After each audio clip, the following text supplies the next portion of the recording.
శ్రీమాత్రే నమః. ఎలా ఉన్నారు అందరూ? ఇవాళ వారాహి నవరాత్రుల్లో 9వ రోజు కదా! నేనైతే వారాహి నవరాత్రులు చేయట్లేదండి. కానీ వచ్చే సంవత్సరం చేద్దామా అని ఆలోచన అయితే ఉంది. చూడాలి, అమ్మవారి దయ అన్నమాట. ఆమె సంకల్పిస్తేనే కదా మనం ఏదైనా చేయగలము. సో, ఇవాళైతే నా నిత్య పూజ చేసుకున్నానండి. ఇందాక నేను లలిత చదువుకుంటుంటే అదే పుస్తకంలో నాకు ఏకశ్లోకి రామాయణం అనేది కనపడిందండి.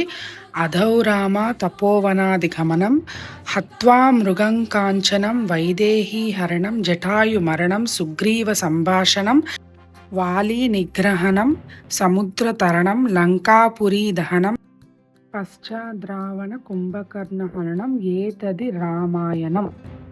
అంటే మనం ఈ ఒక్క శ్లోకం చదివితే ఎవరైనా అవని వాళ్ళకి రామాయణం అంతా చదివిన పుణ్యం వస్తుందంట. శ్రీమాత్రే నమః.